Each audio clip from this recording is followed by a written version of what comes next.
One of my favorite game series is Metal Gear. And yes, when you're referring to the whole series, you have to call it Metal Gear and not the Metal Gear Solid series since some of the titles don't have Solid in their name. That's how you know I'm a fan. I've liked the games for over 4 years now, and there's a lot of things in it that speak to me, from the silly yet deep and insightful plots to the tense stealth gameplay. But there's one aspect I hardly see mentioned that I think might actually be my favorite: the bosses. Most boss encounters are highlights of their respective games. If you're fighting against a character in Metal Gear, you can expect an action-packed clash of ideology, where you have to pull out all your best skills to survive. And when I think about it, Metal Gear has the perfect tone for a genre I also like, a fighting game. There's plenty of larger-than-life personalities to fill up a roster for a fighting game, and that got me thinking further. So, I've come up with an idea for a Metal Gear-themed crossover fighting game, which this video is going to be about. I'll discuss the gameplay, story concept, as well as the stages and characters of my pitch, which I'm deciding to call, well, I don't actually have a snappy name for this one, the same way I did for my similar Yakuza fighting game crossover concept. So maybe you can just call it something silly, like Metal Gear Clash. Accepting suggestions in the comments. And hey, if you could subscribe or maybe watch another video too, that would be appreciated.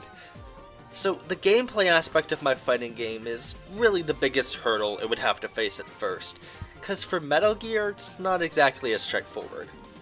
A lot of the characters' fighting styles would be limited in a fighting game where they need to have a whole bunch of moves, and I mean almost everyone uses guns primarily for combat, even some of the playable protagonists. Fear not, I have a plan. Hello Snake, my name is Kirby Jotaroman, design lead on the 2D Metal Gear fighting project. Every fighting game needs a new and unique way for the gameplay to work. This is called the Fight System, or FS. Allow me to explain the FS. The Nintendo Switch Pro Controller was created in 2017 to serve as a more traditional alternative to Joy-Cons for play on the Nintendo Switch console. It will serve as the example for our demonstration. The X buttons, Y button, and R button will control the light, medium, and heavy attacks respectively. Got that, Snake? It only gets more complicated from here. The B button controls gun function. It's not always explicitly a gun, but it's always a ranged weapon. Finally, the action button controls a special move, which varies vastly by character according to their playstyle. In 1964, famed film director Stanley Kubrick directed Doctor Strange. I'll briefly discuss some aspects of each character's moveset as I get to them, of course, so let's just get to the roster. Solid Snake is of course the first character, and he'd be the easier to pick up beginner's character as the protagonist. I'd figure he used the SOCOM for his gun, and maybe a C4 as his special move, not too dissimilar from how he is in Smash, which actually originated in Dream Mix TV, by the way. Fun fact. Of course, there would be special combos and moves for each character, by the way. It wouldn't literally just be 4 buttons. The next 2 characters technically debuted in Metal Gear 1 alongside Snake, those being Gray Fox, aka Frank Yeager, and Big Boss. Yes, it wasn't actually Big Boss in Metal Gear, it was Venom Snake, but we're not doing this already, shut up nerd. Gray Fox would have his cyborg ninja design from Metal Gear Solid, and would mostly fight with his sword, although he could punch for his heavy attack. I would also like to see him make use of some of the tricky abilities, like invisibility or electricity themed attacks from his boss fight in Metal Gear Solid. Maybe if we include costumes, we could have his portable ops design too. As for Big Boss, you know, this is where this idea gets weird and potentially controversial. I kinda just want him to absorb Venom Snake and take elements from Metal Gear Solid 5 to differentiate himself from Solid. I'm not gonna add Venom as a separate character, just gonna fold him into Big Boss here. There's already lots of Snake clones in the roster, so that's why Venom won't be his own character. And the entire point of Venom Snake is that he is similar to Big Boss. I'm going in roughly chronological order by the way these characters debuted. So next is characters who come from the first Metal Gear Solid. My first choice is Meryl Silverberg. She's one of the characters where we'd have to have a little more imagination to make a moveset. She'd likely have a playstyle that's more reckless, to reference her rookie status in the first game, and maybe could summon some of the pack members from Metal Gear Solid 4 for attacks as well. The other protagonist from Metal Gear Solid, whose moveset isn't as straightforward as Otacon, self-proclaimed not much of a fighter. He could have some moves where he pulls out Metal Gear Mark II, or maybe some reconnaissance-based stuff, making him more of a technical fighter to use. Look man, it's Metal Gear. We're gonna have some weirder characters in here, and I definitely like the idea of taking some creative liberties to include some iconic Metal Gear characters who aren't as straightforward combat-wise. Finally, the last two characters from Metal Gear Solid open bracket 1998 closed bracket are Liquid Snake and Revolver Ocelot. All of Ocelot's moves would be guns, guns, and more guns, meant for completely overwhelming the opponent. I could see them giving him a mechanic where the amount of bullets left in his gun is limited unless he reloads, like his boss fight in Metal Gear Solid. Then, as for Liquid, I could see him fighting similar to Solid, but with more boxing mixed in, maybe that body check move from his fight. His super move, however, absolutely has to involve Metal Gear Rex. Yeah, I guess we're gonna have super moves. I didn't mention them, but they gotta be here. Super moves are a huge part of fighting games, and it's especially fun in fighting games based on an existing property, where you gotta look for something that can make for a massive screen-wide attack. I'm gonna retroactively make Otacon's super move involve the Kasatka from Metal Gear Solid 2, and Gray Fox involve a giant explosion of electricity or something. Maybe a minefield. And Revolver Ocelots can involve shooting at you a lot. This is fun. Two of the base game characters debut in Metal Gear Solid 2, first of which is Raiden, the new protagonist from that game. I'm keeping him to his non-cyborg design for this spot though. I just feel like his human version would fit the gameplay style better, and he could still use the high-frequency blade for some of his attacks. Next is Vamp, who is a villain in MGS2. I chose him after the actual main antagonist of the game, Solid as Snake. This is probably strange logic, but I just felt like it would be cool to have at least one case where a side antagonist gets in over a main antagonist, and the fact that there's 3 Snakes in this roster already doesn't hurt. Vamp has a lot of potential for an interesting moveset too. He could throw knives, dance weirdly like a freak, and he even has a move where he can keep opponents stuck in place for a second, which we could include here. Vamp has returned in Metal Gear Solid 4, so that gives him some reference and more material as well. Plus, there's not really any characters in this roster who did debut in Metal Gear Solid 4. I guess Solidus comes back in that game as well, though. Yeah, I forgot about that. That was weird. I have the boss and Volgin from Metal Gear Solid 3, both the major antagonists from that game. The boss could have all the weapons she had in her boss fight, and could also be a grappler with an emphasis on CQC as well. Volgin would make use of his electricity powers, and it could be fun if he set himself on fire for his super move. Then we got 2 more characters left for the base game. Yeah, there's not too many characters in the roster, or at least not as much as other rosters I made, because there will just be 13 characters for the base game. Quiet is the next character, and she'd have a playstyle based on sniping. And then the final character, Senator Armstrong, the main antagonist of Metal Gear Rising: Revengeance. He'd be an absolute brawler, and I could see his nanomachines son giving him super armor on a lot of attacks. Quiet and Armstrong aren't necessarily the most conventional picks, but like I've been saying before, it's Metal Gear.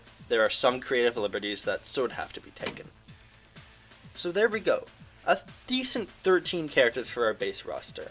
I'll get into stages and then DLC later, but first I want to pitch a really silly idea. I want this game to be framed as a sort of VR training module for soldiers. This fighter's story context would be something silly about how each character's consciousness is uploaded into the simulation by the Patriots or something, and that's how a big fighting tournament is taking place. I'll go ahead and make the arcade mode boss Gurlagon then, the Godzilla parody from the VR missions. I mean, that seems like it could be a lot of fun. I'm a big fan of fighting game bosses that are just big guys and not just a stronger version of a character you could already play as. There's plenty of ideas for modes or missions that could be cool with this concept too. I could see a sort of mission mode recreating fights or scenarios from the game, and if you get one wrong... Snake, what have you done? You've changed the future! You've created a time paradox! Or even alternate universe concepts for missions would be cool too. Plus, that VR training thing could come into play if we decide to add actual VR missions to this game as a training mode.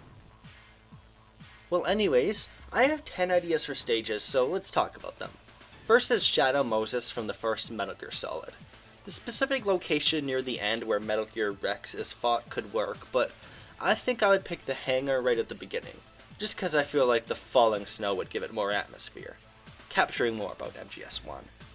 Then I added a stage specifically based on the VR training missions from Metal Gear Solid VR missions. I figured that could be the training stage of this game, but I went ahead and made it an actual stage too. To represent Metal Gear Solid 2, I made the stage the deck of the oil tanker from the beginning of the game. I wonder why I didn't choose Big Shell. Perhaps it's because of similarities to a stage that could happen from another game. Like, maybe Mother Base from Metal Gear Solid 5 perhaps. Perchance. 2 stages are from Metal Gear Solid 3, Groznygrad and Flower Field. The Flower Field is where the final boss of the game takes place, and is a pretty iconic part of the game. Then Groznygrad represents some more industrial locations from throughout the series. I have 2 stages for Metal Gear Solid 4, that Eastern European church courtyard where you meet Big Mama, and Outer Haven, more specifically the place where the final boss takes place. Apologies for not having any locations from Metal Gear 1 or 2, by the way. I'm just not very familiar with the MSX games' locations, and I don't think there's too much unique stuff compared to other bases and jungles from Metal Gear Solid 3. I would definitely add an MSX originating stage for DLC if I had DLC stages though. Making it pixelated could be cool, but I'd probably prefer upscaling the locations to HD, so we could just do it that way. Anyways, Playa del Alba, that beach from Peace Walker is next, and wow, believe it or not, the Seychelles Mother Base represents Metal Gear Solid 5, The Phantom Pain. Then, the last stage rounds it up to a nice 10, is the Japanese Garden from Metal Gear Rising. This location was in Rising for like 5 minutes, and it's not particularly iconic, but I do feel like it would add some variety here for sure, and it's the location from Rising I think would be most interesting to see.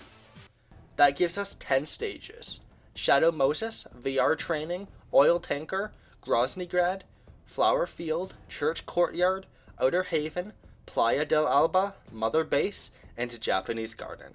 So, let's get right to DLC then, shall we?